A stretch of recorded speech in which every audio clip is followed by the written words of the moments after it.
Hello students, I hope आप लोग अच्छे होंगे और अपनी पढ़ाई भी अच्छी कर रहे होंगे।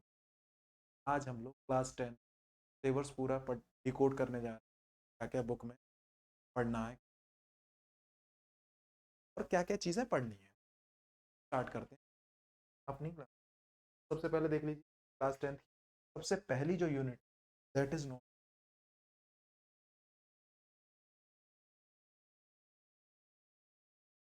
रियल। वो यूनिट क्या मार्क्स की आपके एग्जामिनेशन क्या पढ़ना है। सबसे पहले रियल नंबर का इंट्रोडक्शन, फंडामेंटल फंडामेंटल अर्थमेटिक, ये फंडामेंटल अर्थमेटिक थ्योरी तो आपको समझ, उसके लिए हम लोगों को समझना पड़ेगा कि कंपोजिट नंबर्स क्या होते हैं। कंपोजिट नंबर वो होते हैं जिनके दो से ज्यादा फैक्टर नंबर। के बाद देखेंगे revisiting irrational number, irrational numbers क्या होते हैं, रियल नंबर्स क्या होते हैं। सारी की सारी चीजें पढ़नी है हमें। कौन से unit number 1 that is known as real number. के बाद देखिए वाला चैप्टर, आगे जो आपका चैप्टर है that is known polynomial. Polynomial तो आपने क्लास 9th में भी पढ़ रखा। क्या पढ़ना है, यहाँ हमको सबसे पहले इंट्रोडक्शन पढ़ना है। उसके बाद geometrical meaning of the zeros of the polynomial. Geometrical meaning, relationship between zeros and the coefficient polynomial. क्या पता कर जीरोस में और कोफिशिएंट ऑफ पॉलिनोमियल। पॉलिनोमियल क्या होती है हमारे पहले ए एक्स स्क्वायर। पॉलिनोमियल को कैसे लिखते हैं, X square plus B X और प्लस सी। ये क्या होती है, जनरल फॉर्म ऑफ पॉलिनोमियल। तो इसको क्या करना है, इसके जीरोस और कोफिशिएंट, कोफिशिएंट जैसे एक्स स्क्वायर का कोफिशिएंट क्या हो गया, ए हो, तो कोफिशिएंट क्या होगा, बी हो गया, और सी क्या हो गया हमारा कांस्टेंट। उसके बारे में थोड़ा बहुत और हमें क्या पढ़ना है, समरी पढ़नी है। ये तो हमें कौन से यूनिट नंबर पॉलिनोमियल। आगे बढ़ते हैं। अगली जो यूनिट है that is known third pair of linear. ये जो है हमारी कौन सी लीनियर इक्वेशन, टू वेरिएबल्स पढ़ना है। इसका जो छोटा भाई था linear equation in one variable, ये तो आपने कौन सी क्लास में पढ़ा था, क्लास 9 के अंदर पढ़ा था। आज हमें देखना सबसे क्या देखना है, इंट्रोडक्शन देखना है। उसके बाद ग्राफिकल मेथड क्या देखना है हमें, graphical method of solution of linear. Graphical method, दो मेथड होते हैं कोई भी लीनियर इक्वेशन सॉल्व करने के। एक तो सबसे पहले ग्राफिकल मेथड होता है, दूसरा कौन सा होता है हमारा अलजेब्रिकल मेथड होता है। अलजेब्रिकल मेथड में भी दो सब टाइप्स होते हैं। कौन कौन से टाइप्स होते हैं हमारे पास, that is known as fusion method. Fusion method क्या होता है, उसके बाद देखेंगे कि एलिमिनेशन मेथड क्या होता है, वो हम लोगों ने चीज। और इसके बाद क्या पढ़ना है, समरी पढ़नी है। तक आप लोगों को बात समझ, आगे बढ़ते अगला चैप्टर है that is known quadratic equation. Chapter है क्वाड्रेटिक इक्वेशन। क्वाड्रेटिक इक्वेशन कैसे represent, plus B X plus C equal to zero. तो ये क्या होता है, रिप्रेजेंटेशन ऑफ क्वाड्रेटिक का इंट्रोडक्शन। हमें एक इंट्रोडक्शन में क्या होता है, उसके बाद क्वाड्रेटिक इक्वेशंस क्या होती हैं, क्वाड्रेटिक इक्वेशन को अच्छे से समझना। उसके बाद देखिए solution of quadratic equation by factorisation. हम लोग कैसे करेंगे क्वाड्रेटिक इक्वेशन को सॉल्यूशन कैसे करेंगे, फैक्टराइजेशन। और उसके बाद nature of roots. Nature of roots का मतलब क्या हो गया, श्रीधराचार्य जी का नियम है, डी की value greater than equal to zero होगी, या इक्वल जीरो होगी, या डी की वैल्यू जीरो से छोटी, तब हमारे रूट्स जो होंगे वो क्या आएंगे, रियल रियल आएंगे, रियल एंड डिस्टिंक्ट आएंगे, या रूट कैन। वो हम लोगों को चीजें पढ़नी है कौन सी, नेचर ऑफ रूट्स। क्या देखना है, समरी। आगे बढ़ते हैं हम लोग। अगला जो यूनिट है that is known arithmetic progression. और 5 कौन सी है हमारे पास, अर्थमेटिक प्रोग्रेशन।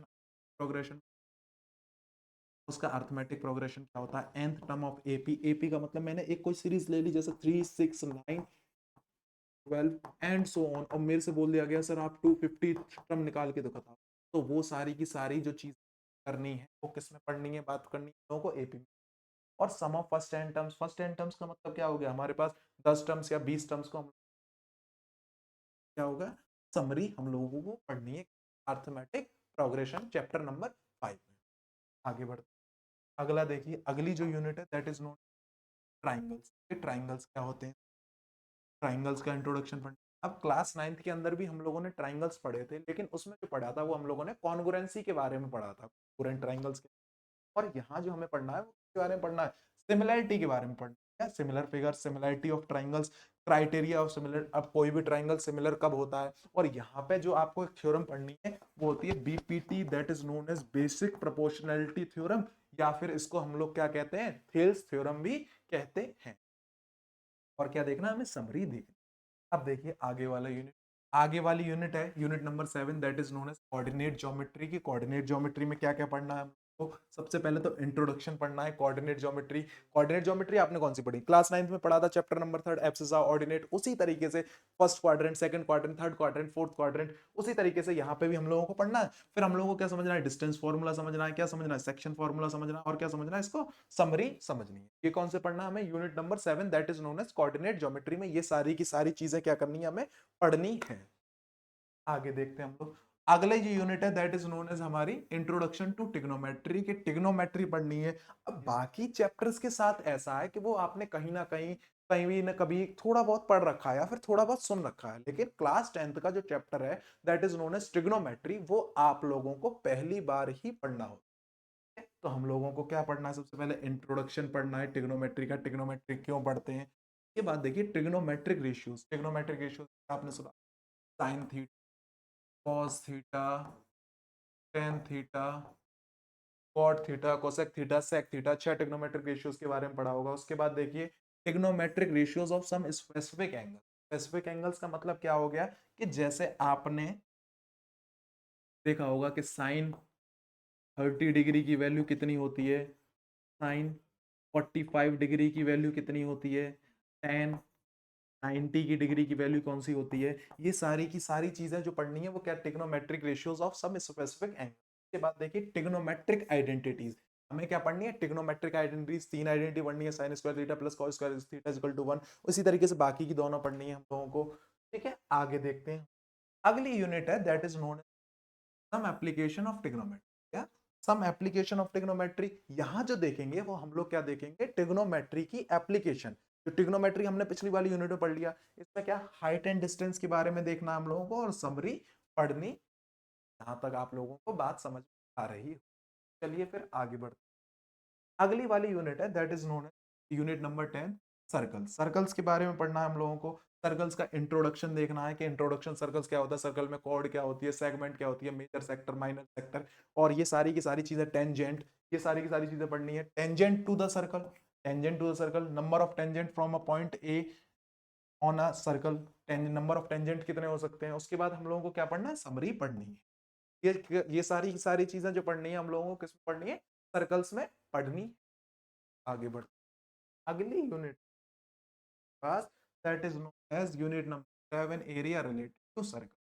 क्या है हमारे पास, एरिया रिलेटेड टू सर्कल। क्या पढ़ना है, area of sectors and segment of circles. Area of sector के बारे में पढ़ना है और सेगमेंट के, और क्या पढ़ना है हम लोगों को, समरी देखनी। यहाँ तक बात समझ में आ रही है, लोग सिलेबस को डिकोड कर रहा है कि एक एक चैप्टर में हमें कौन कौन सी चीजें पढ़नी है, किन किन चीजों पे ज्यादा एम्फेसिस रखना है। अगला वाला देखते हैं, अगली हमारी यूनिट नंबर 12 है that is known as surface area and volumes. Surface area and volumes में लोगों को इंट्रोडक्शन पढ़ना है। आप लोगों ने देखा होगा क्या बोलते हैं, surface area, area of cube करेगी, surface area of cube, cuboid, volume of cube, volume of cuboid, ये सारी की सारी चीजें पढ़ी होंगी, आपको उसको इंट्रोडक्शन देखना है। उसके बाद दूसरी है यहाँ पे surface area of combination of solid and volume of combination of solid. Sir ये तो टर्म हम पहली बार पढ़ रहे हैं, वॉल्यूम और सर volume of combination of solid और surface area of combination of solid. तो जैसे कि आप देखिए, मैंने यहाँ क्या करा बेटा जी, एक हेमिस्फेयर ले लिया, हेमिस्फेयर ले लिया, और उस पर मैंने क्या करा, एक कोन को लगा दिया।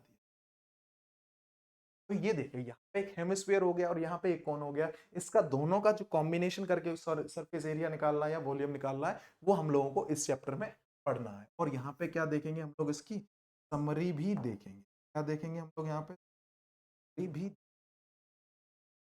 बात समझ।